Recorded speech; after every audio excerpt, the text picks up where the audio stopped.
Una preguntita antes de iniciar. ¿Hoy estamos todos? Calculo que sí. Deberíamos estar los 3 grupos. Perfecto. Entonces, habíamos charlado de las valvulopatías hasta insuficiencia pulmonar. Habían quedado las valvulopatías, digamos, dentro de las válvulas habíamos hablado de estenosis aórtica, insuficiencia aórtica, estenosis pulmonar, insuficiencia pulmonar, ¿no? Digamos de las sigmoideas aórtica y pulmonar. Faltaban las tricuspidias, es decir, las AB, la tricuspidia y la mitral, ¿no?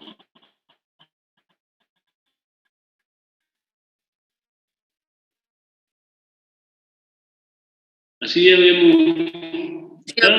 Y como hay tiempo, jueves y viernes, de 12 a 14, a los 3 grupos juntos, ¿no?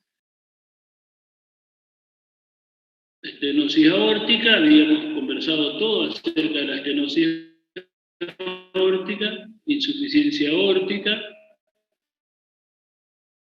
habíamos hablado de los criterios de reemplazo, los criterios de severidad, las complicaciones, insuficiencia valvular pulmonar. Perdón, este power yo le voy a poner, está del año pasado, de todas formas, yo le voy a poner en la plataforma.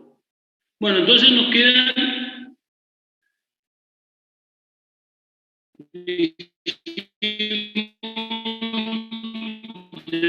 habíamos hablado de las estenosis, insuficiencia aórtica y pulmonar, ahora nos queda insuficiencia mitral y estenosis, insuficiencia tricuspídica. Eso te hablamos ahora.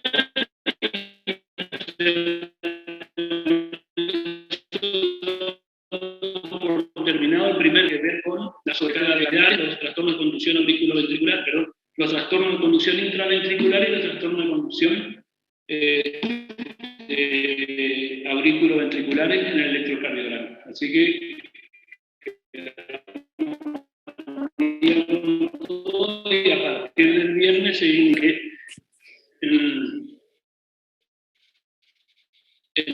la política del programa. Tema que vamos a hablar de insuficiencia mitral, ¿no? Vamos a tratar de hablar de la insuficiencia mitral aguda, de la crónica y del prolapso de válvula mitral.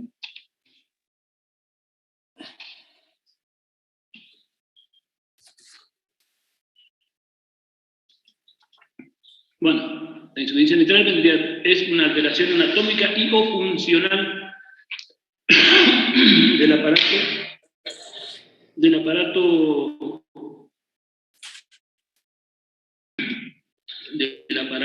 valvular mitral que provoca un reflujo de sangre desde el ventrículo hacia la aurícula durante la sístole. Vamos a ver si tengo una figurita acá. Durante la sístole, ¿se acuerdan? Que debe orientar el flujo nada más que hacia la aorta, el ventrículo izquierdo, ¿sí? Acá, porque no se cierra bien las válvulas de la mitral, las valvas, perdón, de la mitral, hay un volumen de sangre que regresa hacia la aurícula. En el caso de la insuficiencia mitral, regresa hacia la aurícula izquierda. ¿Y ahora? ¿Sí? ¿Sí? ¿Una pregunta? ¿Alguien habló? ¿Se ve la animacioncita? Bueno. Se ve, sí, se ve bien. Es una alteración de las válvulas, ¿sí? Que puede ser anatómica o funcional. Y ahora vamos a ver de eso también cuando hablamos cuando intentemos clasificar así, digamos, la insuficiencia mitral. Desde el punto de vista de en qué momento de la vida tenemos, puede ser congénita o adquirida. Congénita puede ser algunas fenestraciones o defectos de las almohadillas endocárdicas que hace o que no tenga una de las valvas o que directamente tengan algunas fenestraciones en la valva, en alguna de las valvas de la mitral, también algunas fibroblastosis, las endomiocárdicas, y la válvula mitral en paracaídas, que es un tipo de conformación que adquiere la mitral, que es como una mitral muy, muy grande, muy larga, que cuando se tiene que cerrar, se abre, se prolapsa todo hacia la aurícula izquierda, y la degeneración mixomatosa, la endocarditis es una de las causas, acuérdense, endocarditis, causa de insuficiencia mitral, la enfermedad reumática, entendiéndose por tal a la fiebre reumática, ¿no? A la carditis reumática fundamentalmente, la disfunción isquémica necrótica ya sea miocárdica o del músculo papilar, calcificación del anillo, ¿no? Cuando el anillo se calcifica no permite que haya una movilidad durante la sístole para que coapten bien las dos valvas y cierren completamente el orificio del anillo valvular, la dilatación del anillo, las miocardiopatías también, alguna alteración en la geometría ventricular, las colagenopatías serían enfermedades autoinmunes, la sarcoidosis, la amiloidosis, el síndrome de Marfan, el Ehlers-Danlos y algunas mucopolisacaridosis dentro de las adquiridas como causa de insuficiencia mitral. Pero esta es una de las cosas que más me interesa que conozcamos, digamos, que puede ser, de acuerdo al mecanismo, puede ser insuficiencia mitral o funcional. ¿Sí? Y se habla, es decir, o del músculo papilar, por ejemplo, ¿no? O, bueno, la insuficiencia mixomatosa o reumática acá hay, esclerosis o algún tipo de alteración en las valvas que hace que cierren bien durante la sístole. Esto es la insuficiencia mitral orgánica. Se puede valorar desde el punto de vista funcional con la ecografía, con el Doppler se observa si esto es orgánico, si el fallo en la coaptación de las dos valvas y el cierre es orgánico o si es funcional. ¿Y cuándo decimos que es funcional? ¿Quién habla? ¿Y cuándo decimos que es funcional? ¿No? En contraposición a lo orgánico, ¿no? Cuando las válvulas mitrales no presentan afectación orgánica, sino que la incompetencia está vinculada a una alteración, ya sea de la geometría ventricular, que se agrandó el anillo mitral porque hay una cardiopatía isquémica, una miocardiopatía dilatada, cuando hay alguna alteración o el anillo valvular se dilata porque hay un infarto agudo miocardio en el remodelado cardíaco, el anillo se dilata y queda una insuficiencia mitral funcional. Mucha de la sobrecarga de volumen algunas veces puede desencadenar esto, por ejemplo, los pacientes que tienen los anémicos, las anemias crónicas, que suelen coexistir con dilatación de la cavidad cardíaca en volúmenes minutos y volúmenes sistólicos muy amplios. La dilatación del anillo hace que tenga insuficiencia mitral. Se corrige eso y la disminución del volumen de fin de diástole del ventrículo izquierdo disminuye y por lo tanto la coaptación y el cierre de las valvas, de las dos valvas mitrales, hacen que desaparezca la parte funcional, ¿no? Es decir, orgánica cuando hay un trastorno de la válvula, fundamentalmente mixomatosa o reumática, y funcional cuando hay una alteración del aparato valvular, ¿sí? O de la geometría ventricular. Esto es un corazoncito que funciona más o menos bien desde el punto de vista de la animación, y este es un corazón que tiene una alteración en el cierre en la mitral, ¿no? Por definición, se origina como consecuencia de cualquier anomalía que involucre el aparato valvular, ya sea el anillo, las valvas, las cuerdas tendinosas, los músculos papilares o el miocardio adyacente, que provoca un reflujo de sangre desde el ventrículo izquierdo a la aurícula izquierda durante la sístole, ¿no? Desde el punto de vista de la fisiopatología, hay una sobrecarga volumétrica en las insuficiencias. Todas las insuficiencias producen fundamentalmente sobrecarga de volumen. Habíamos hablado de la insuficiencia aórtica, la insuficiencia pulmonar, ahora la insuficiencia mitral. Todas las insuficiencias producen sobrecarga de volumen. Y la insuficiencia mitral crónica, sobrecarga de volumen. Y todas las que producen sobrecarga de volumen, corazones grandes, en la radiografía, por ejemplo, miramos una radiografía y se ven 50 cardíacas muy grandes, ¿no? Todas sobrecarga de volumen. No así en el caso de una ruptura de un músculo papilar o de una cuerda tendinosa, hay una insuficiencia mitral aguda. En ese caso, produce, además de la sobrecarga de volumen, produce aumento de presiones y produce fallo de bomba con corazones chicos en esas circunstancias. Ya vamos a ir mirando. Entonces, doctor, la hipertrofia no es, doctor, perdón, ¿la hipertrofia no es excéntrica en este caso? No, pero no escucho bien. ¿La hipertrofia no es excéntrica en este caso, en la insuficiencia mitral? Sí, tenés razón, es excéntrica.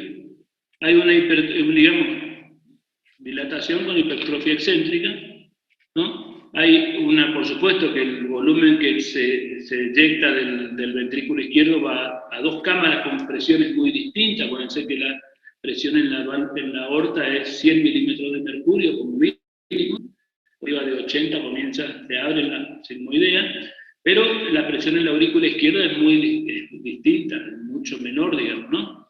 Entonces, bueno, lleva con el tiempo un deterioro en la contractilidad y la sangre que vuelve para atrás hace que aumenten los volúmenes. Inicialmente, la aurícula izquierda, cuando esto se va haciendo crónico, va teniendo más complacencia y aumentan los volúmenes con poco aumento de presión. Eso es cuando es crónico, no así cuando es agudo, ¿no?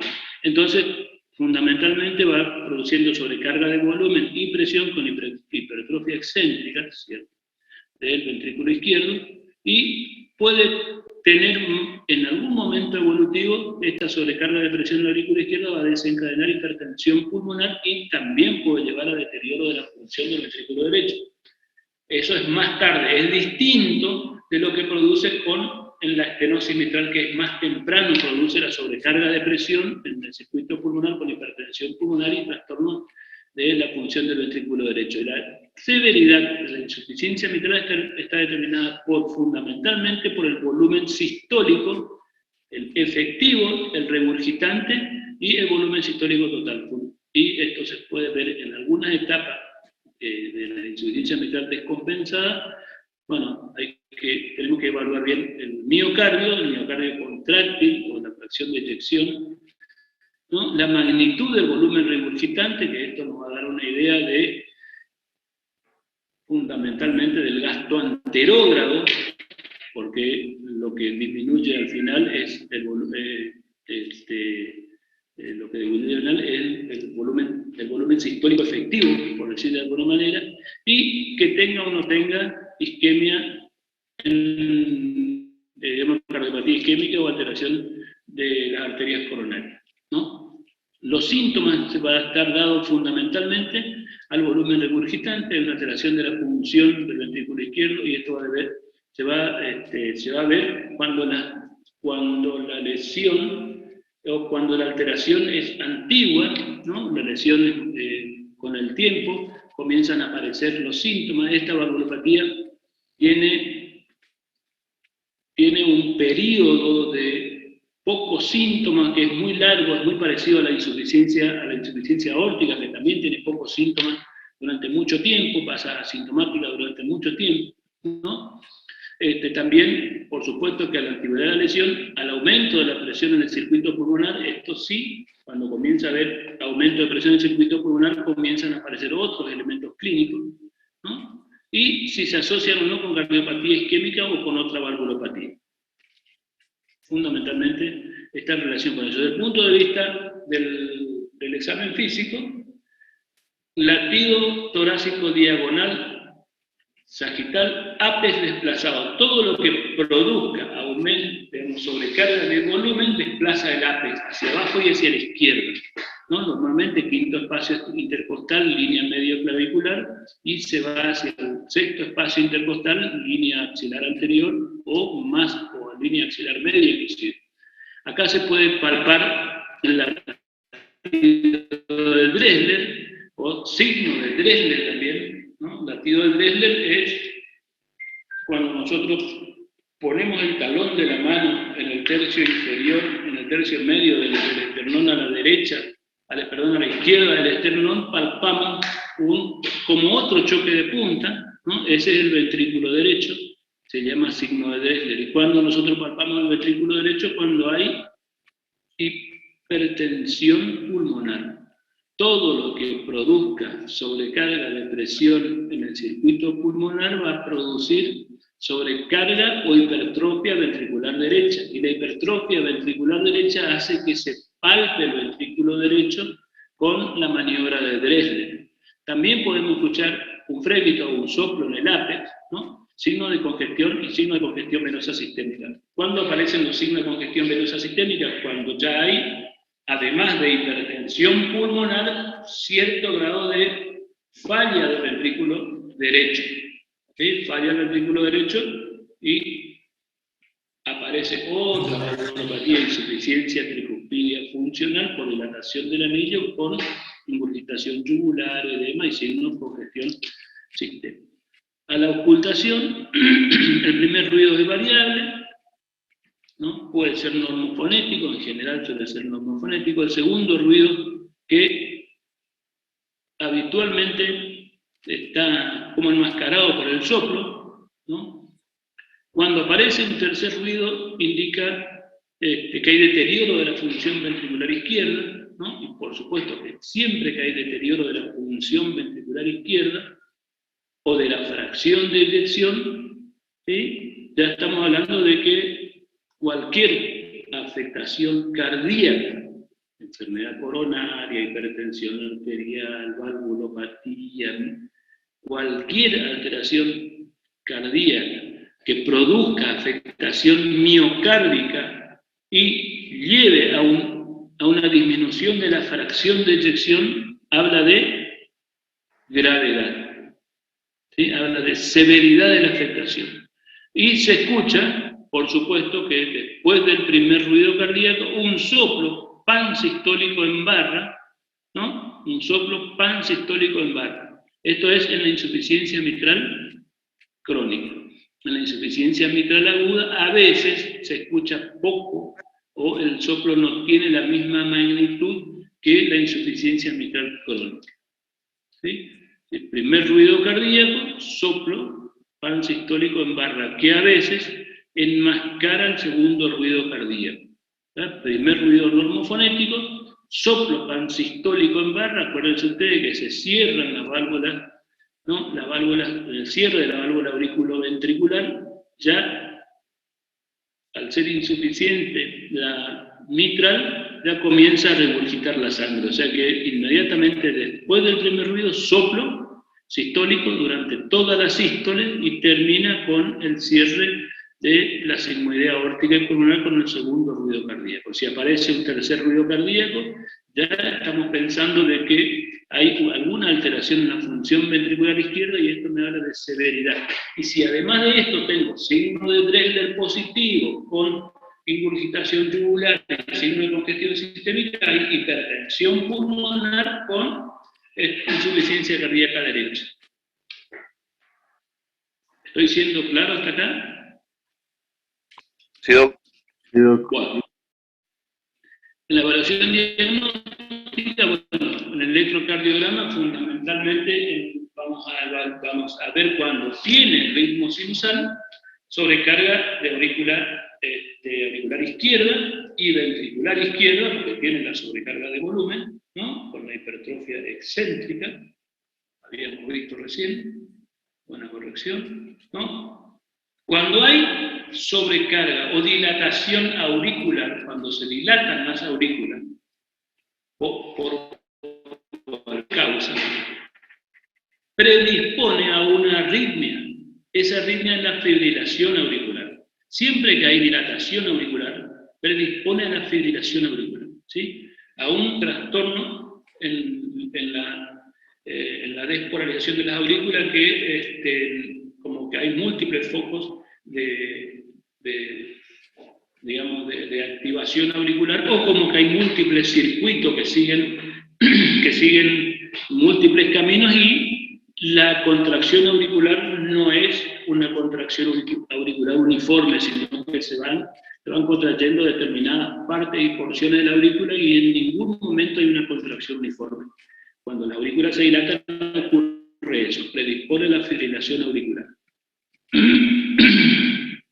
Entonces, sobrecarga auricular y ventricular izquierda, arritmias supraventriculares. Esas arritmias dijimos que la más frecuente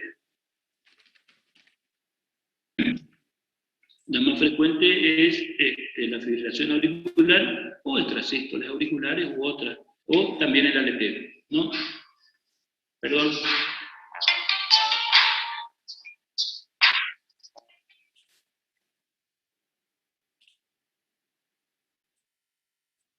Voy a apagar mi teléfono, así no me molesto más.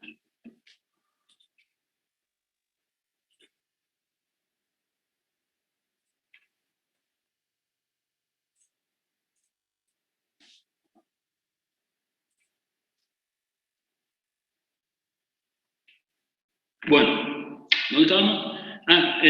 Y a veces cuando hay hipertensión pulmonar puede haber signos también, un signo de sobrecarga de cavidades derechas, hipertrofia derecha desde el punto de vista electrocardiográfico. Ya vamos mirando cómo se ve. Bueno, la radiografía de tórax en la insuficiencia mitral crónica, agrandamiento del ventrículo izquierdo, cuarto arco por la aurícula izquierda también grande. En el perfil se suele ver a veces el esófago como que tiene una mordida o un sacabocado, así que una impronta, ¿no? Esofágica en el perfil, sobre todo cuando se hace con contraste, con una dilución de una sustancia de contraste, se ve en el esófago como deja la marca la aurícula izquierda agrandada. Eso en la insuficiencia mitral crónica. Y en la aguda, la silueta cardíaca no tiene muchos cambios, prácticamente no tiene, pero sí hay muchos signos de congestión pulmonar.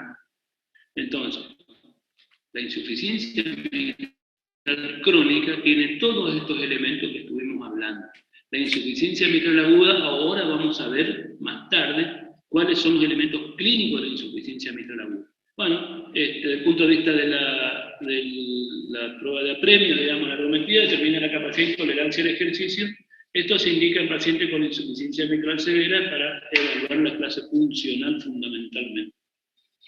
En algunas circunstancias se hacen estudios radioisotópicos, ¿no? Cuantifica el volumen de fin de diástole y sístole y mide el volumen y fracción de eyección, el volumen regurgitante y fracción de eyección, ¿no? También, bueno, en la actualidad con el eco-Doppler se puede realizar todas estas mediciones, se hace con el eco. Con el Doppler, el transtorácico establece diagnóstico y severidad, repercusión hemodinámica, tamaño y función ventricular, posibilidad, inclusive con el eco se evalúa la posibilidad de la reparación quirúrgica, ¿no? Y, bueno, por supuesto, una vez que se realiza el tratamiento quirúrgico, se pueden hacer evaluación de la evolución o reevaluaciones periódicas para evaluar cambio de severidad.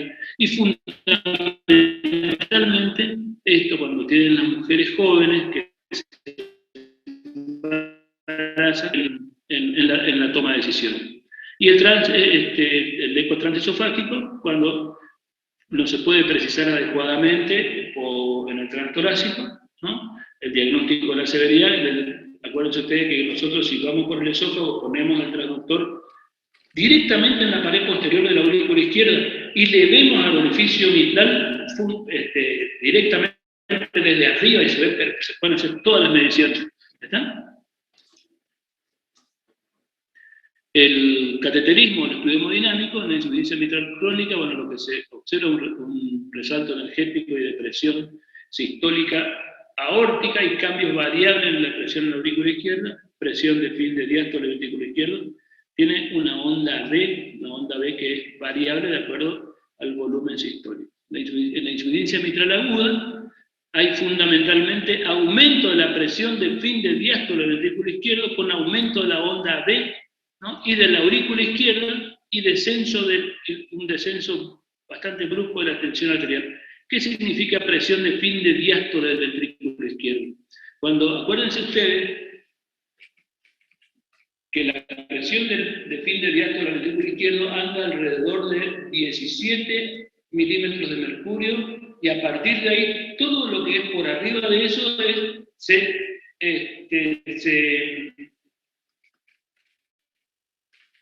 se puede interpretar como que hay un trastorno en algo del ventrículo izquierdo, ya sea porque no se relaja bien o porque no puede contraerse bien y eliminar el suficiente volumen sistólico. Se queda con más volumen y al tener el mismo volumen minuto del organismo, cuando llega al volumen siguiente, aumentan las presiones con más volumen.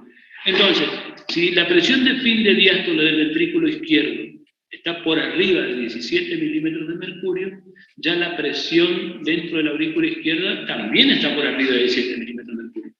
Y el líquido intersticial que sale del intersticio de los capilares cuando la presión de fin de diástolo del ventrículo izquierdo está por arriba de 17, comienzan los linfáticos a drenar más. Entonces, ¿por qué? Porque queda líquido en el intersticio del pulmón, o sea, en el espacio funcional pulmonar, entre el alveolo y el capilar.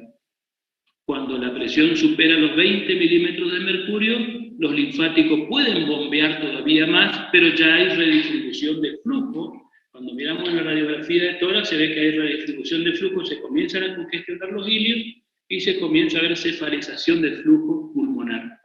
Cuando la presión aumenta por arriba de 24 milímetros de mercurio, ya los capilares linfáticos no pueden drenar todo eso que quedó en el intersticio y comienza a acumularse, además de en las paredes, comienza a acumularse dentro de los alveolos. Eso es lo que, y esa acumulación de líquido dentro de los alveolos hace que se produzca alteraciones, mucha alteración BQ y aumenta el chum pulmonar. Y a eso le llamamos, y produce hipoxemia con insuficiencia respiratoria. Ese es el edema agudo de pulmón. Es decir, la insuficiencia mitral aguda produce sobrecarga de presión con congestión pulmonar y puede llegar al edema agudo.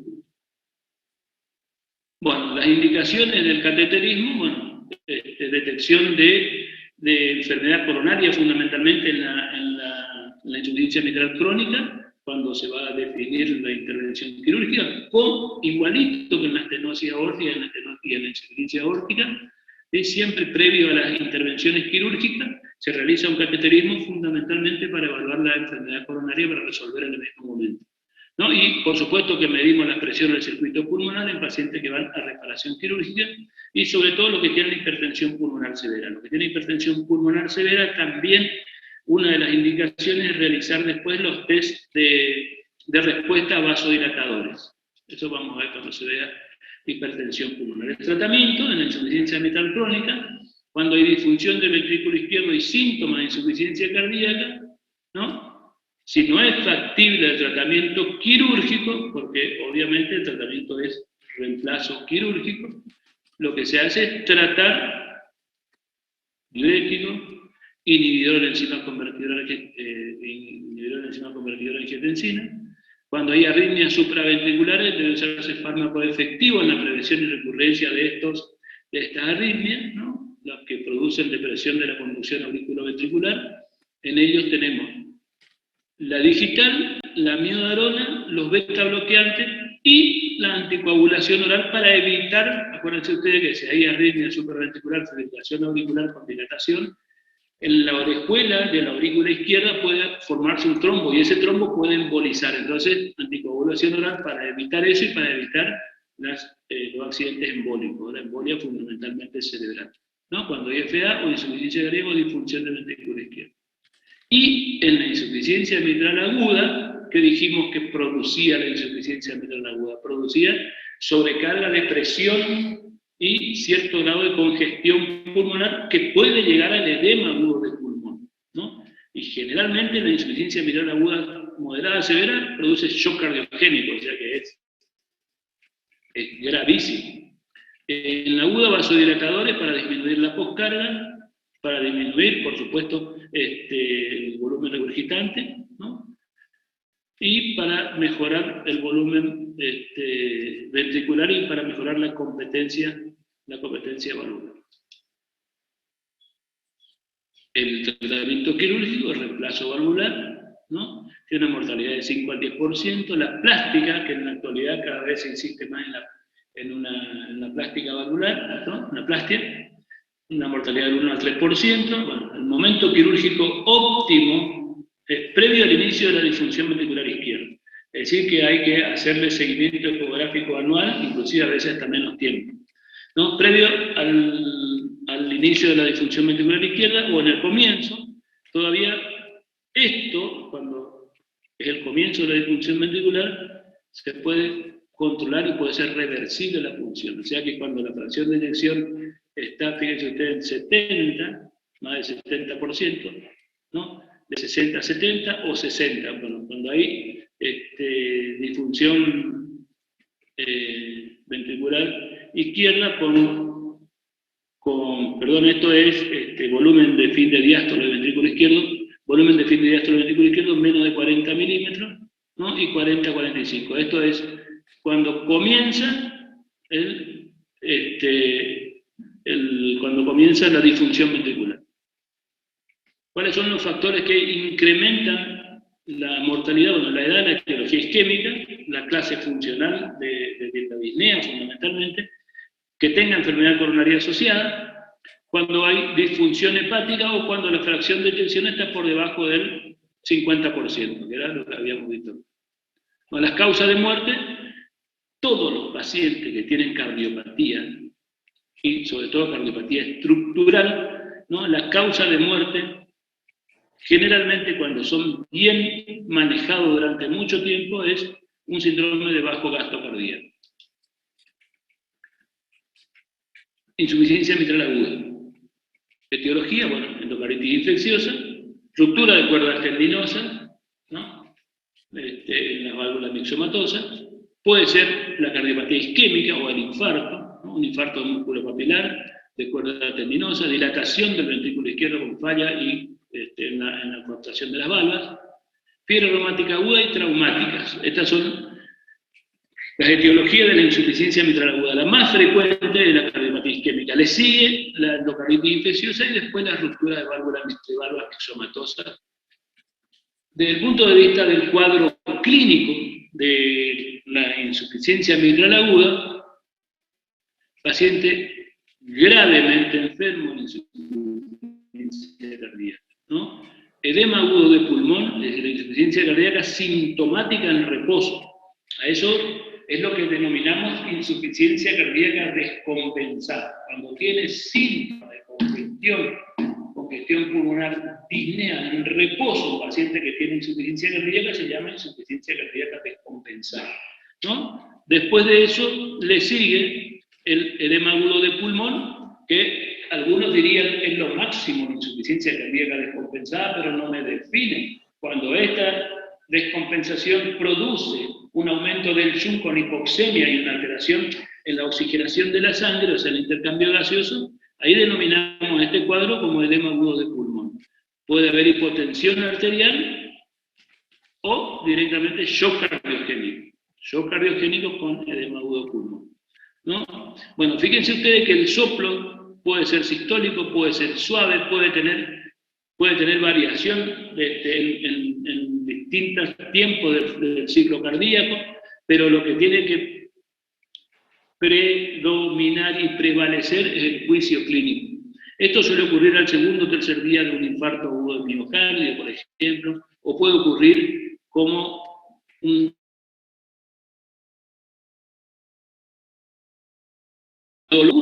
la arteria que se obstruye, la arteria que va al músculo papilar, y ¿qué pasa? El músculo papilar no se contrae para sostener la cuerda tendinosa, entonces si no se contrae para sostener la cuerda tendinosa, la valva se va para arriba, pero es una insuficiencia mitral aguda. Por eso es que a veces la disnea o el edema agudo de pulmón es un equivalente a la cardiopatía isquémica, un equivalente isquémico. Desde el punto de vista electrocardiográfico puede ser inespecífico porque esto es agudo y hay una alteración valvular que es la que está produciendo el cuadro, o a veces tienen hallazgo de compatible con isquemia, ya sea rectificación del ST, inversión de la onda T, ¿no? O inclusive supradesnivel del ST cuando estamos con otro tipo de síndromes coronarios.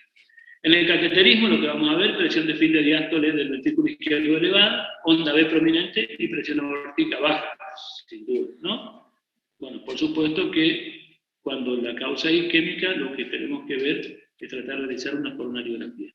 El tratamiento de la insuficiencia mitral aguda, nitroprusiato de sodio o nitroglicerina, sobre todo si es isquémico, ¿no? Si la causa es isquémica, para tratar de resolver el problema isquémico. Diuréticos de asa, ¿sí? Para resolver el problema de presión y de volumen del ventrículo izquierdo. Y esto, balón de contrapulsación aórtica cuando tenemos shock cardiogénico por insuficiencia valvular mitral aguda. Balón de contrapulsación. El balón de contrapulsación no es un tratamiento definitivo, es un tratamiento circunstancial como puente hacia algo más, hacia la corrección quirúrgica, hacia la, digamos, la quirúrgica del aparato valvular, hacia la corrección quirúrgica de la enfermedad coronaria, ¿sí? Pero se le nombra como tratamiento porque nos da tiempo para hacer otro procedimiento. Y la cirugía obviamente urgente, cuando hay ruptura del músculo papilar. Bueno, la cirugía es preferible la reparación al reemplazo, cuando esto es así. Bueno, por supuesto que la que se asocia a infarto agudo de miocardio tiene peor pronóstico. ¿Estoy siendo claro hasta acá? Profe, una consulta.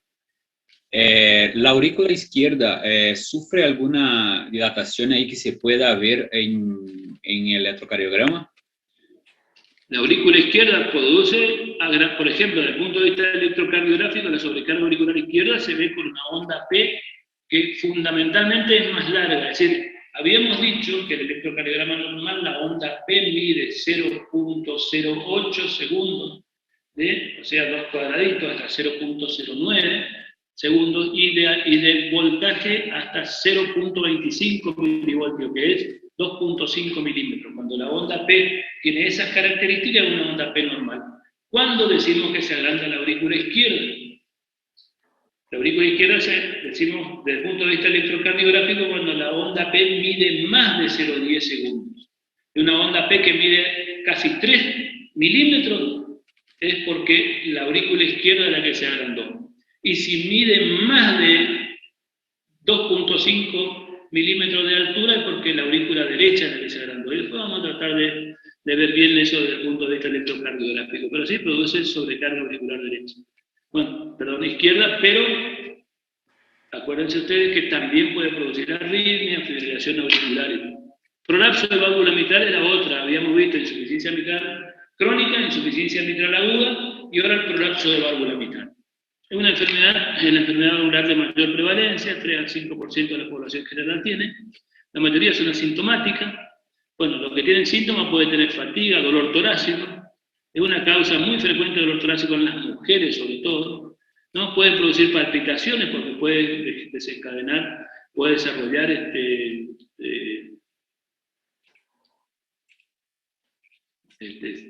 latidos prematuros, extrasístoles auriculares o supraventriculares, y lo sienten como palpitaciones. Pueden producir, algunos tienen hipotensión ortostática, bueno, o en algunas circunstancias se asocian a otras disautonomías neurovegetativas y producir palidez síncope, inclusive en algunas veces, hipotensión o síncope, ¿no? Bueno, un pequeño número de pacientes puede tener insuficiencia mitral, ¿no? Puede generar sobreendocardititis infecciosa, parece que puede predisponer a endocardititis infecciosa, ¿no? Sobre todo en hombres de más de 50 años.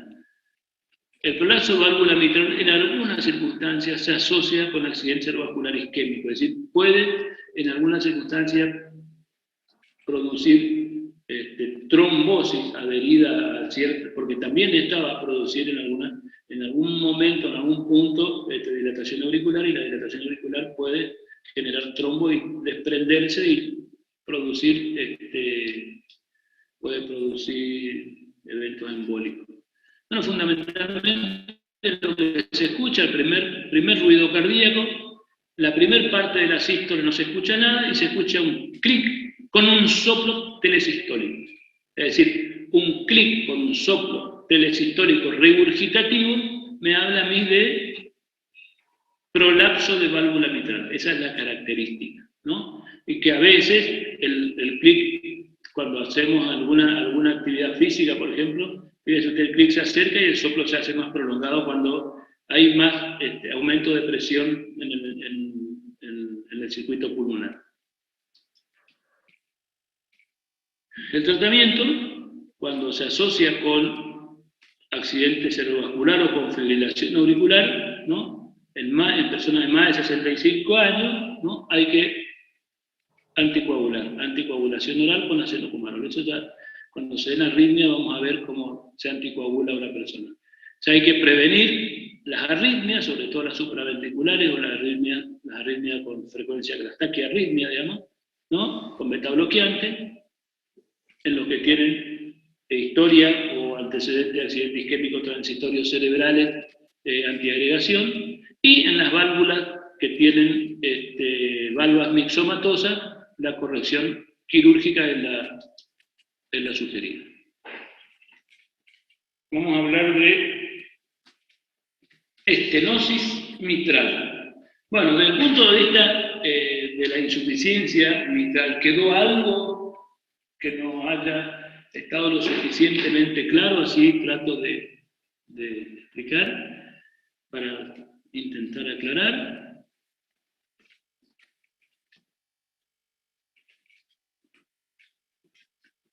Insuficiencia mitral aguda, insuficiencia mitral crónica, prolapso de válvula mitral, ¿no? Hallazgo electrocardiográfico, hallazgo semiológico, digamos, tienen que saber la característica del soplo de insuficiencia mitral, tienen que tener idea clara dónde se va a escuchar bien, cuál es la forma del soplo, ¿no? La fisiopatología, de volumen con dilatación de cavidades, en la insuficiencia mitral crónica, en la insuficiencia mitral aguda, sobrecarga de volumen, pero fundamentalmente sobrecarga de presión con signo de congestión pulmonar, y eso hace que la insuficiencia mitral aguda el paciente tenga un cuadro que se nota que está grave, con disnea, taquipnea, ortopnea, todos signos de insuficiencia cardíaca descompensada, y puede llegar a un edema agudo de pulmón con shock cardiogénico.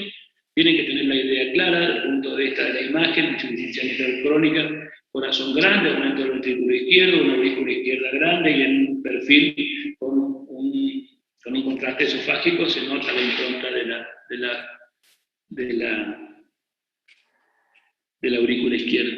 La indicación quirúrgica siempre hay que tratar de hacerlo en el momento justo. La insuficiencia mitral es junto con la insuficiencia tricuspidia, son valvulopatías que no están del 100% consensuada el momento quirúrgico óptimo, pero sí sabemos que tiene que ser cuando comienza a decaer la fracción de ejecución del ventrículo izquierdo.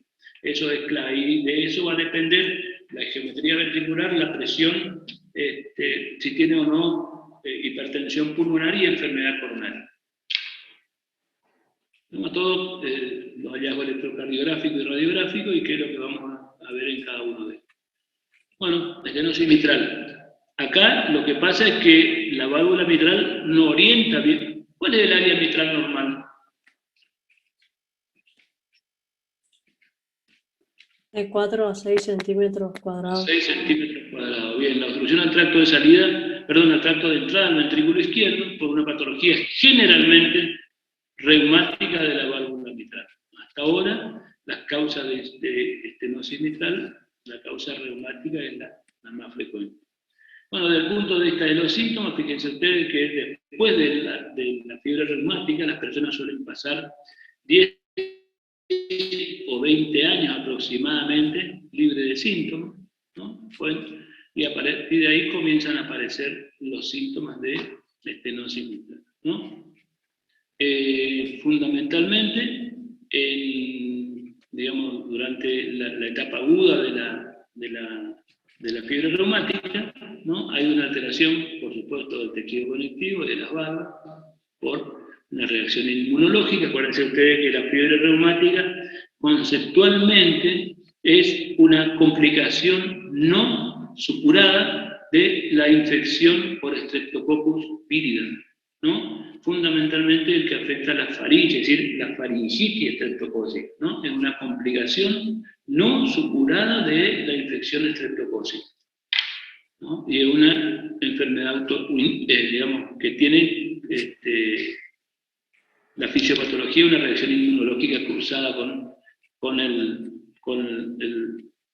antígeno de la membrana del estreptococo, ¿no? Produce desde el punto de vista cardiológico, produce una pancarditis, o sea que hay afectación del pericardio, del miocardio y del endocardio, con distinta afectación, con diferente afectación en cada uno de ellos. A veces produce mucha pericarditis, poca miocarditis, otras veces más endocarditis que miocarditis y pericarditis, otras veces miocarditis con mayor afectación que la endocarditis. De todas formas, siempre hay una reacción inmunológica en el endocardio, que esto es lo que va a hacer que se vayan fusionando los velos de las valvas, digamos las comisuras, perdón, de las válvulas, de la sea aórtica o auriculoventriculares, y a partir de ahí da a desarrollar, bueno, después con el estrés, con el estrés por flujo, y el tiempo hace que se endurezcan y que se achiquen, que se disminuya el área de apertura, digamos, ¿no? Eso es desde el punto de vista de la fiebre reumática. Por supuesto que para el diagnóstico de fiebre reumática ustedes saben que tienen que tener, que hay criterios mayores y menores. Criterios mayores son carditis, nódulo subcutáneo, eritema marginado, y la afectación neurológica es la corea, ¿no? Corea, carditis, eritema, eritema, nódulo subcutáneo, y me faltó, ¿qué me faltó? La poliartritis. La artritis, exactamente, ¿no? Después tenemos los criterios menores, que es la astma, la fiebre, ¿no? Entonces, a partir de ahí, después de eso, que eso generalmente ocurre en la adolescencia o en la niñez, hasta los 18, 19 años, y a partir de ahí, 10 o 20 años con pocos síntomas, y aparecen, comienzan a aparecer los síntomas, ¿no? Bueno, hay una valvulitis, engrosamiento fibroso, rigidez con acortamiento, fusión y deformación. Por eso es que las valvulopatías de origen reumático generalmente no eran una sola. Es decir, si había una estenosis aórtica reumática, seguro que la estenosis no era pura, en primer lugar. Era enfermedad aórtica, coexistía estenosis con insuficiencia. Y si había enfermedad aórtica, lo más probable es que también haya cierto grado de afectación mitral o tricuspidia. Es decir, se afectaban varias válvulas. ¿Por qué?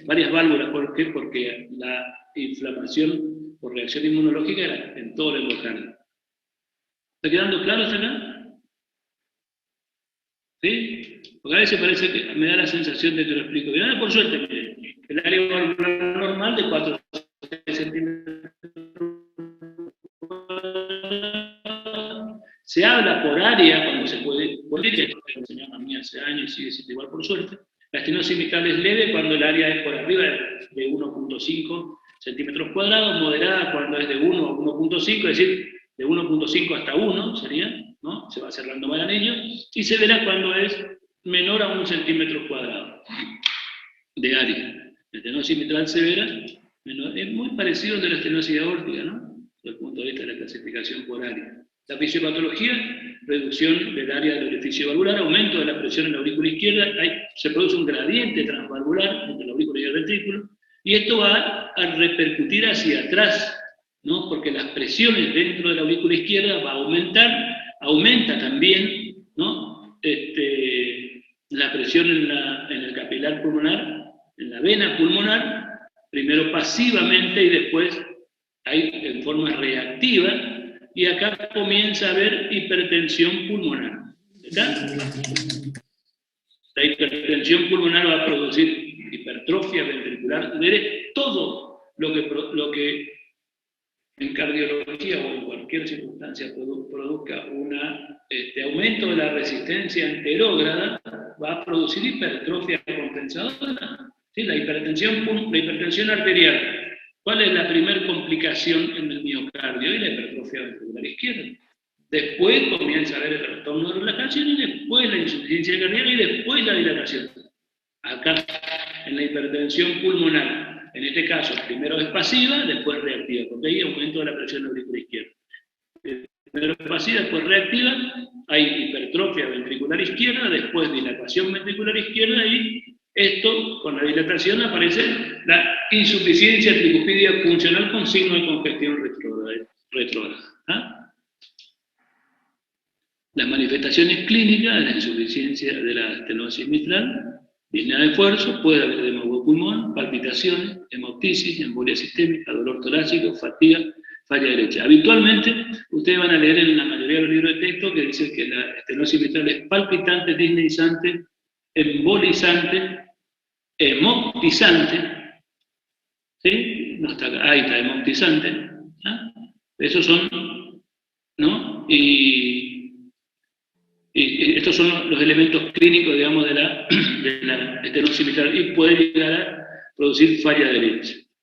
La fascia mitral, aquellos que tienen estenosis mitral severa, con hipertensión pulmonar, tienen la fascia, como los pómulos rosaditos y a veces en algunas circunstancias algo cianótico. Signo de Dressler, dijimos que produce aumento de la presión en la aurícula izquierda con hipertensión pulmonar. El signo de Dressler es cuando se palpa el ventrículo derecho, ¿sí? Con la maniobra de Dressler.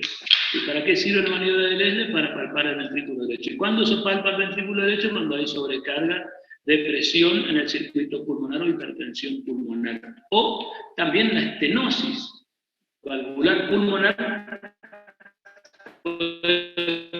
producir signo de Dressler, si ustedes se acuerdan, ¿no? Bueno, se puede llegar a palpar el primer ruido cardíaco, o sea que si se palpa el primer ruido cardíaco, ¿qué significa? Que el primer ruido cardíaco en la estenosis mitral es chasqueante, es con una intensidad más alta, ¿no? Se palpa el segundo ruido cardíaco, se puede escuchar un latido, bueno, se puede escuchar un desdoblamiento fijo del segundo ruido cardíaco, el desdoblamiento fijo del segundo ruido cardíaco, que no es lo mismo que el desdoblamiento paradójico. El segundo ruido cardíaco, el desdoblamiento fijo, significa que está el componente aórtico, el componente pulmonar, y que no se juntan con la inspiración. ¿No? Entonces, la ocultación, el primer ruido cardíaco aumentado de intensidad, chasquido de apertura y rolido mesodiastólico con un refuerzo presistólico. ¿Sí? Acuérdense ustedes que durante el llenado diastólico la sangre pasa de la aurícula izquierda al ventrículo con más velocidad por el gradiente auriculoventricular, pasa con más velocidad y ahí se escucha el rolido, ¿no? El rolido diastólico. Cuando se contrae la aurícula, cuando tenemos ritmo sinusal, aparece el refuerzo presistólico. Entonces, la ocultación de la estenosis mitral, ¿cuál es? Primer ruido, aumentado de intensidad o chasqueante. Clic de apertura, rolido telediastólico con refuerzo presistólico o telediastólico. Y segundo ruido cardíaco, desdoblado fijo. Esa es la semiología ocultatoria de la estenosis mitral. ¿Quedó claro? ¿Estamos acá? ¿Sí? Bien.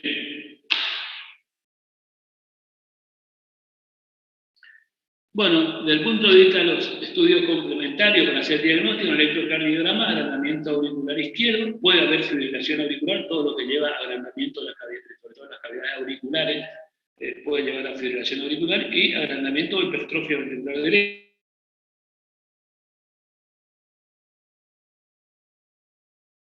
Ya vamos a ver los signos del electrocardiograma sobre carga derecha e izquierda, eso seguramente mañana, si me toca a mí, si no el viernes. En la radiografía se agranda la aurícula izquierda y signo de hipertensión venocapilar. Puede haber redistribución de flujo, ¿no? Al ecodoppler lo que podemos ver, el método de elección para la valvulopatía, ¿no? Mitral, para ver la válvula mitral, digamos, confirma la estenosis, determina la severidad, la repercusión hemodinámica y la factibilidad de valvuloplastía mitral con balón, ¿está? Percutánea sería, ¿no? Sirve para el seguimiento de los resultados quirúrgicos o cuando aparece la fibrilación auricular para ver trombo en la orejuela fundamentalmente y por supuesto el seguimiento en las embarazadas.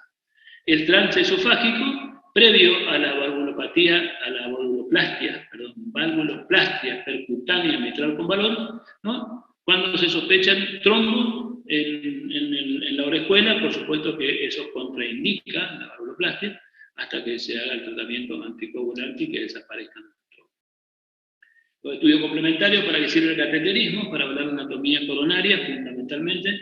Vieron que el cateterismo en la actualidad, el cateterismo es el estudio hemodinámico en la actualidad, ya no es como antiguamente que nosotros pedíamos el cateterismo para evaluar la severidad de una estenosis mitral, de una estenosis aórtica o una insuficiencia aórtica. Ahora eso se hace el 99% de todas esas evaluaciones por el ecodoppler, ¿no? Ya sea con el pulsado, con el continuo y el bidimensional y el modo M en algunas circunstancias. Bueno, el cateterismo fundamentalmente previo a la indicación quirúrgica para ver la anatomía coronaria y, bueno, para ver, por supuesto, terminamos de ver la válvula, pero además, con el cateterismo, lo que nos permite es la valvuloplastia percutánea mitral con balón. Las indicaciones, pacientes con estenosis mitral, ¿no? Con indicación de cirugía, mayores de 40 años, con probabilidad de tener enfermedad coronaria. Siempre el estudio coronario, el estudio del árbol coronario previo a la intervención quirúrgica. El tratamiento médico, siempre medida higiénico-dietética, es decir, disminución de consumo de sal, fundamentalmente el aumento de peso, o con las mujeres jóvenes, cuando tienen estenosis mitral, el tema del embarazo es clave, ¿no? Porque el embarazo en el tercer trimestre aumenta mucho el volumen minuto cardíaco y esta es una valvulopatía, lo mismo que la estenosis aórtica, que son muy restrictivas respecto al aumento del volumen minuto cardíaco. Bueno, prevenir la embolia arterial, manejo de la fibrilación auricular, prevención de endocarditis infecciosa, profilaxis de fiebre reumática y, bueno, el tratamiento farmacológico, restricción salina, dijimos, tratar las causas secundarias de taquicardia, sobrecarga de volumen, hipertiroidismo, las anemias. Bueno, advertir el riesgo de embarazo en las mujeres, profilaxis de endocarditis infecciosa, la profilaxis de fiebre reumática, bueno, en menores de 40 años o a 10 años posterior al último episodio. Esto se realiza con penicilinas benzatínica, una por mes. Bueno, ya habitualmente en lo que se hace hasta el último consenso es lo que tuvieron miocarditis grave o miocarditis en el episodio agudo, y tienen menos de 18 años, hasta los 30 años, una penicilina por mes. Y eso es lo que se hicieron diagnóstico durante el episodio agudo. Y si no, en lo que se le descubrió la estenosis mitral, por supuesto que hay que hacer tratamiento igual para evitar otra reagudización de fiebre reumática, ¿no? Limitación de la actividad física, también porque esto nos permite aumentar el volumen minuto cardíaco.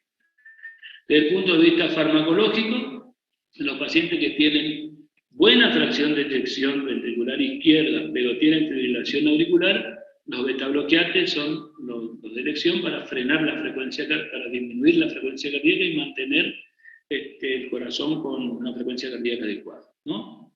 Bueno, ojo con los digitálicos. Los digitálicos se utilizarían en los pacientes que tienen estenosis mitral, que tienen fibrilación auricular y frecuencia cardíaca elevada, pero que tienen alteración de la contractilidad miocárdica, es decir, que tienen fracción de eyección disminuida. Porque si tienen fracción de eyección normal, es mejor utilizar un betabloqueante que digital. Bueno, los digitálicos que tienen fibrilación auricular de alta respuesta, ya le dije, fundamentalmente con alteración de la función ventricular izquierda. Los bloqueantes cálcicos, lo mismo, FA o aleteo, que no mejore con digital o con betabloqueante. La amiodarona, lo que produce la amiodarona es cardiovierte, es decir, revierte el ritmo de la fibrilación auricular a ritmo sinusal, ¿no? Y se puede indicar o para mantener el ritmo sinusal o para cardiovertir. Ojo, en la indicación, en la fibrilación auricular cuando le indicamos amiodarona, porque podemos cardiovertir. Si la fibrilación auricular lleva más de 48 horas, no indicar amiodarona, porque si lleva más de 48 horas puede tener en la orejuela de la aurícula izquierda un trombo.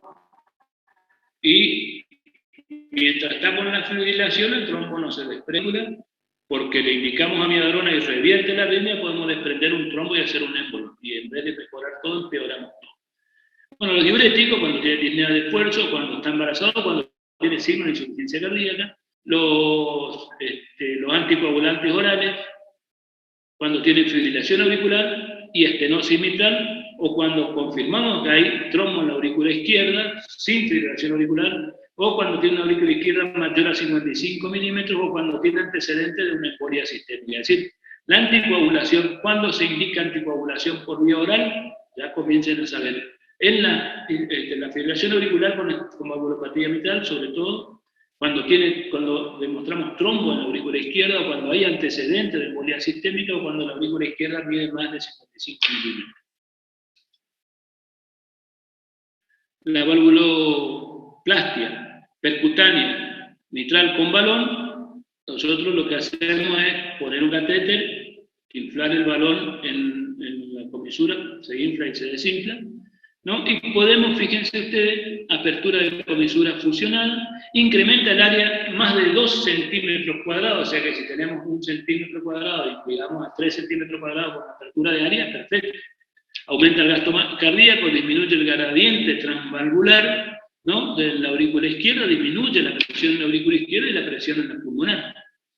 Bueno, ¿a qué le llamamos buen resultado? Cuando el área aumenta más de 1.5 centímetros cuadrados durante el procedimiento, tiene una baja incidencia de complicaciones y los resultados son comparables a la comisurotomía. Esto es más o menos parecido. La comisurotomía se hace, mitral se hace a cielo abierto, digamos, ¿no? Se le abre una toracotomía, se identifica el corazón por detrás de la aurícula, de la pared posterior de la aurícula izquierda, ¿no? Se hace una jareta, se pone el dedo, o si no, con otro. Y dilatamos la válvula mitral. Vamos a pasar rápido esto.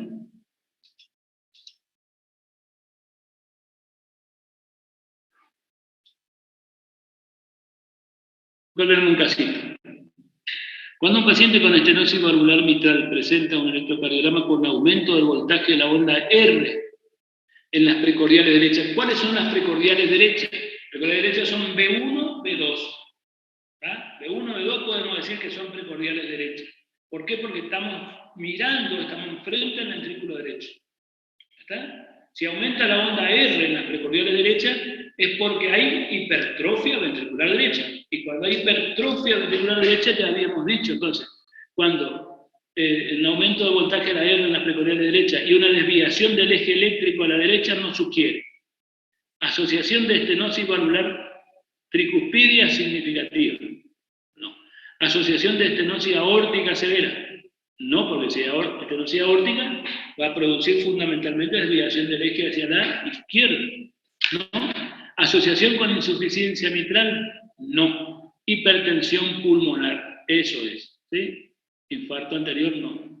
¿No? Porque en realidad la onda R alta en la precordial derecha aparece o cuando hay sobrecarga pulmonar, hipertrofia del ventrículo derecho, o cuando hay infarto de cara posterior. Acuérdense, de infarto de cara posterior aumenta la R en la cara anterior. Ahora vamos a hablar de estenosis tricuspidia. Hablamos de insuficiencia mitral. ¿Sí? ¿Cuándo se considera que una hipertensión pulmonar es grave o siempre es grave? Bueno, en principio la hipertensión pulmonar no considera severa de acuerdo de acuerdo a varias cosas, digamos, la complicación de la función, o fundamentalmente se habla cuando la presión en la arteria pulmonar en reposo es por arriba de 35 milímetros de mercurio. Eso es hipertensión pulmonar. ¿Está? Todo lo que mantenido en el tiempo, o la resistencia vascular pulmonar también esté persistentemente aumentada. A partir de ahí va a producir lo mismo que la hipertensión arterial. La pregunta es, ahora te hago yo un razonamiento distinto con respecto a la hipertensión arterial. Una persona que tenga 160, 90 durante 40 años, y una persona que tenga 190, 100 durante 30 años, o no importa qué tiene. Si la que tiene 160, 90, ahora cuando vos le ves, tiene dilatación miocárdica, tiene edema en miembros inferiores, tiene intolerancia al decúbito, tiene disnea, ortopnea, tiene incurgitación yugular, tiene, desde el punto de vista clínico, tiene insuficiencia cardíaca, ¿no? Aún teniendo esa presión durante mucho tiempo. Es decir, ¿esto era grave o no era grave esa cifra de presión? 160, 90. Sí. Parece que no era grave, pero tiene fallo miocárdico. Entonces la severidad muchas veces no está dado por la magnitud de aumento de la presión, sino que está dado por la afectación que produce en el miocardio. La presión en la arteria pulmonar, desde el punto de vista de la clasificación por valor, cualquier presión en la arteria pulmonar por arriba de 50 milímetros de mercurio, nosotros decimos que es una hipertensión pulmonar severa. Pero de todas formas, esa hipertensión pulmonar severa es nada más que por cifra de presión en la arteria pulmonar.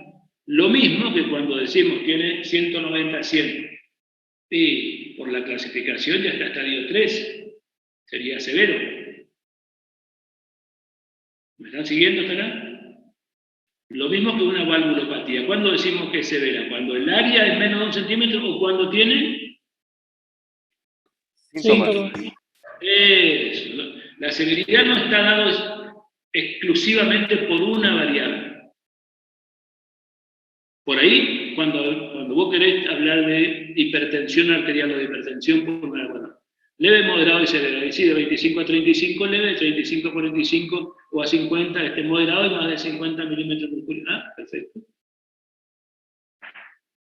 Pero fundamentalmente como eso, nosotros no le vemos a los pacientes cuando comienzan a desarrollar las enfermedades. Nosotros, muy difícil, yo diría casi imposible, que nosotros veamos desde el comienzo, desde el primer día que tuvo la presión pulmonar aumentada, o desde el primer día que tuvo la presión arterial aumentada. Lo vemos en algún momento evolutivo de esa hipertensión. A veces cuando lo vemos ya tiene insuficiencia cardíaca y vemos que tiene 150 de presión arterial. ¿Siempre tuvo 150 o antes tenía más? Y ahora con 100, y si siempre tuvo 150, ya ese valor de presión es severo para lo que tiene ahora. Lo mismo que para las valvulopatías, lo mismo que para los diabéticos. Diabéticos que nunca superaron 220, 230 de glucemia, o a veces superaban y después bajaban. Cuando lo vemos a los 6, 7 años, tienen proteinuria, tienen afectación renal, tienen retinopatía. Diríamos, ¿era el valor de glucemia lo importante o lo que la afectación sistémica que produjo? ¿No? Entonces, por arriba de 35 podemos decir que la hipertensión pulmonar por valor, por cifra, es moderada por lo menos. ¿Está? ¿Queda claro hasta ahí? Para que ustedes no se enfrasquen para que ustedes no queden pensando que solo una variable nos da criterio de severidad a las cosas. ¿Está? Por eso, cuando haces diagnóstico de hipertensión arterial, vamos a ver a quién le toque dar el tema, cuando se hace diagnóstico de una persona de 30 años, le vemos que tiene 160, 90. Le pedimos los laboratorios para ver si es secundaria o primaria, le hacemos un electrocardiograma. ¿Para qué? Para ver si ya tiene hipertrofia ventricular izquierda. Si tiene hipertrofia ventricular izquierda, independientemente del valor, ya es severo. Ya es estadio 3. ¿Me están siguiendo, Fran? Entonces, si tiene hipertrofia, o si tiene retinopatía hipertensiva, o si tiene proteinuria, ya tiene afectación de órgano blanco. independientemente de la cifra de presión, ya es una hipertensión arterial estadio 3 y el tratamiento no es el mismo. ¿Quedó la respuesta entendida? ¿Quién era que me Sí, doctor, gracias. Bueno, la estenosis tricúpida, bueno, la obstrucción al flujo de sangre desde la aurícula derecha al ventrículo derecho por reducción del orificio de la válvula. La etiología fibra reumática, ¿no? Asociada, bueno, asociada a lesión mitral, ¿se acuerdan que habíamos dicho? O aórtica, ¿no? También en los síndromes carcinoides o los síndromes antifosfolipídicos. Algunas endocarditis de causa tumoral o infecciosa, puede ser causa de estenosis tricúpida. La fisiopatología, aumento de la presión de la aurícula derecha, que se transmite en forma retrógrada, bueno, y causa congestión venosa sistémica y edemas, ¿no? Congestión venosa sistémica, hepatomegalia, puede llegar a tener ascitis y edema de miembros inferiores. Desde el punto de vista clínico, fatiga por caída de volumen minuto, hepatomegalia dolorosa, dijimos, distensión abdominal,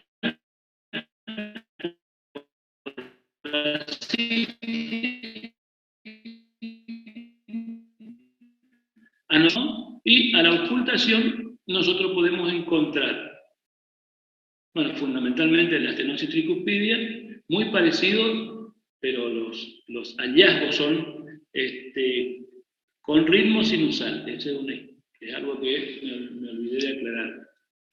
Cuando hablábamos de estenosis mitral, ¿sí?, dijimos que el primer ruido era con la intensidad aumentada, chasqueando. El clic de apertura y el rolido mesosistólico con el refuerzo, ¿sí?, telesistólico o con el refuerzo telediastólico, ¿no? O presistólico. Siempre que tenga ritmo sinusal, porque si tiene fibrilación auricular no aparece este refuerzo, aparece todo el tiempo el rolido. Lo mismo que en la estenosis tricúpida. Si tiene ritmo sinusal, la contracción auricular va a hacer que tenga el refuerzo presistólico. Si no, no tiene. Lo mismo que el cuarto ruido cardíaco. Es decir, si ustedes le palpan a una persona el pulso y tiene un pulso irregular y desigual y arrítmico, lo más probable es que tenga una fibrilación auricular. Si tiene una fibrilación auricular, todos los volúmenes sistólicos no son iguales. Entonces, cuando le ocultamos, el primer ruido varía de intensidad. Y si tiene una fibrilación auricular con primer ruido variable, lo más probable es que tenga una FA. Y si tiene una fibrilación auricular, ¿qué es lo que no tiene? Contracción auricular. Y acuérdense, la contracción auricular desde el punto de vista ocultatorio, nosotros nos hacían ocultar el cuarto ruido cardíaco. O sea, si tiene fibrilación auricular, ¿qué es lo que no va a tener en la ocultación? Cuarto ruido. Puede tener tercer ruido, pero cuarto no. ¿Y se acuerdan desde el punto de vista ocultatorio dónde estaba el cuarto ruido cardíaco?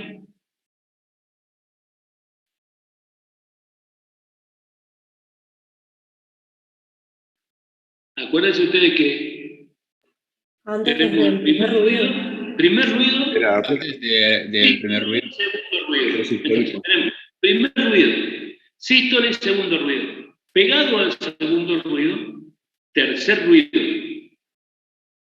diástole más larga, y antes del primer ruido está el cuarto. O sea que el cuarto ruido está antes del primero, y el tercer ruido está después del segundo.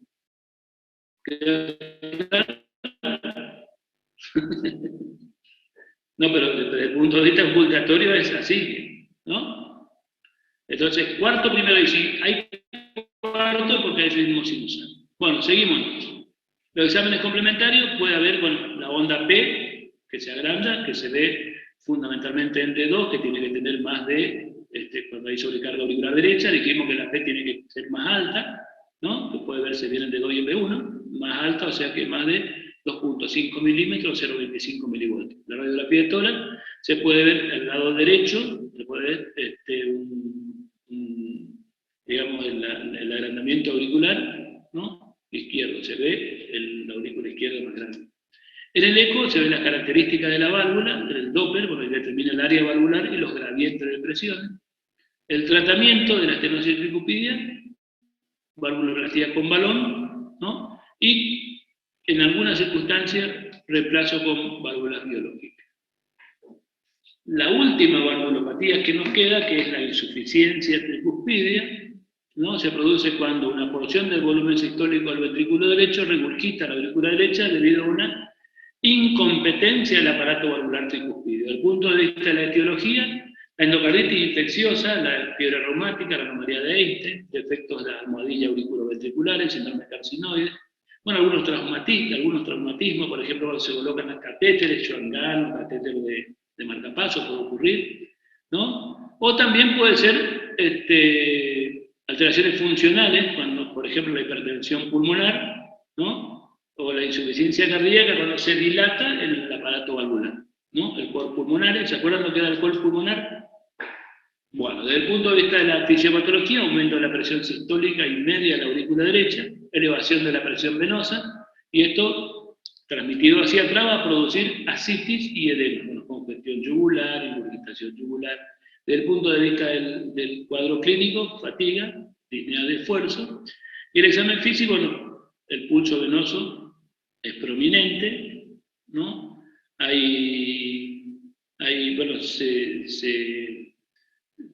Bueno, se puede, inclusive en algunas circunstancias se ve bien el pulso que es sincrónico con la sístole ventricular, ¿no? En los pacientes, sobre todo que tienen ritmo sinusal, aparece un soplo holosistólico con aumento inspiratorio, ¿sí? Y puede tener, además de la ingurgitación yugular con la yugular pulsátil, puede tener hepatomegalia y edema de miembros inferiores. En el examen complementario, bueno, electrocardiograma, radiografía. En el electrocardiograma que vamos a ver la insuficiencia tricuspidia, unos signos de sobrecarga auricular izquierda, derecha, vimos la onda P más alta en D2 y en B1, más de 2.5 milímetros, y también agregamiento de la aurícula derecha, ¿no? En la radiografía lo mismo, se ve el agregamiento de la aurícula derecha. En el cateterismo, lo que se ve es ventricularización de las curvas de presión de la aurícula izquierda. Nosotros llegamos con el catéter a la aurícula izquierda y tiene la misma forma que la presión ventricular. Perdón, la aurícula derecha tiene la misma forma que la presión del ventrículo derecho, ¿no? El tratamiento, bueno, está supeditado a las válvulas izquierdas comprometidas. Está supeditado a las válvulas izquierdas comprometidas. Usualmente la insuficiencia tricuspidia es bien tolerada, ¿no? Y cuando hay sobrecarga de volumen, mucha presión y muchos signos antirretrógrados, diuréticos, si hay edema, anuloplastia en algunas circunstancias y reemplazo valvular. ¿A qué válvula fundamentalmente? Bueno, ¿a qué válvula izquierda? La mitral y a la aórtica. Si estas dos funcionan bien, la insuficiencia tricuspidia es bastante bien tolerada. Bueno, la insuficiencia mitral crónica es bien tolerada, bueno, puede pasar muchos años desde que sea, hasta que sea severa, digamos, ¿no? Y hasta que se desarrollen síntomas, corazones grandes, fíjense ustedes, esto es lo que se llama cuarto arco, ¿no? Y aurícula grande, fundamentalmente. Qué bueno. Esta es la radiografía de tórax de alguien que tiene cefalización del flujo y congestión del mediastino, ¿no? Todavía no alcanza a ser un pulmón con alas de mariposa, ¿no? Este es un corazoncito con silueta cardíaca normal. Este es un corazón que tiene este arco. Esto se llama silueta cardíaca de configuración derecha. ¿Sí? Predomina, fíjense usted, el cuarto arco, la arteria pulmonar y la orejuela de la aurícula izquierda juntos. Tiene esta arteria que es la pulmonar inferior derecha, mide más de 1 centímetro en las mujeres. Y lo mismo que esta de hipertensión pulmonar. Tiene este cuarto arco y esto de hipertensión pulmonar, seguramente en el contexto de una insuficiencia mitral crónica o una estenosis mitral. Esto es hipertensión pulmonar primaria, fíjense ustedes que es distinto, pero sí se ve la pulmonar inferior con los campos pulmonares hiperclaros, o sea, hipovascularidad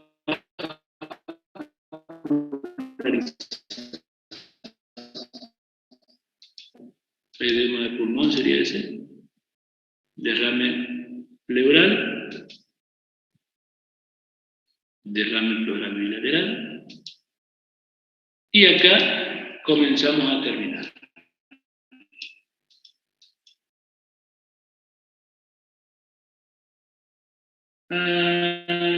Fíjense ustedes, 1, 2, 3, R, D1, D2, D3. Fíjense ustedes que dijimos que el D1 tenía que tener R y S más chiquitita, o Q, R, S, y tiene S. Cuando en la derivación D1 se ve todo negativo o están mal colocados los electrodos, está colocado el rojo en el otro lado, que en vez de estar en el derecho está en el izquierdo, o tiene sobrecarga derecha, sobrecarga ventricular derecha, ¿no? ¿Cómo sabemos si tiene sobrecarga ventricular derecha? Miramos de 3 a por H que miramos prácticamente desde abajo al ventrículo derecho. ¿Cuál es otra derivación que yo miro directamente al ventrículo derecho? B1, B1, 1, 2, 3. R, ABR también ve el ventrículo derecho, R alta. B1, una R alta, es decir, yo tengo S en D1, que mira al ventrículo izquierdo. La otra derivación que mira al ventrículo izquierdo es ABL. También S en D1 y en ABL. Tengo R en ABR y R alta en B1 y S en B5, B6, sobrecarga ventricular derecha. Y esto es la sobrecarga izquierda que vamos a ver mañana o pasado. Y hasta acá llegamos hoy. Espero que... Bueno, si tienen algo para preguntar, estoy... De cualquier valvulopatía. Me quedo arriba para otra clase.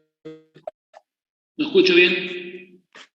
El power este va a estar seguramente hoy. Si no, mañana usted me hacen recordar. Doctor, yo tengo una pregunta que hacerle, pero que no es respecto a la clase de hoy. No escucho bien. Que yo tengo una pregunta para hacerle, pero no es respecto al tema de hoy, sino que yo tuve un problema con mi nota de la era respiratoria y me dijeron que tengo que hablar con usted, porque yo rendí con usted el oral. No te escucho bien. Oh. ¿Sabés qué? Mirá, los inconvenientes que tengan, traten de entrar en la plataforma y dejar como pregunta o como inconveniente lo mismo que los temas que hablan. Claro, yo le escribí ayer a la tarde a la doctora Sosa, pero el problema yo tengo que arreglar con usted, pues yo rendí con usted el oral, por eso. ¿Sabes qué? No sé por qué no te entiendo nada de lo que me decís. No es porque no te entienda, es que el sonido de tu audio... Hay otro micrófono abierto, no sé quién es. ¿Qué parte de que no entiendo lo que decís no entendés? ¿Vos me entendés a mí? Sí, yo le estoy entendiendo, por eso. Pero hay otro micrófono abierto que se está cruzando también.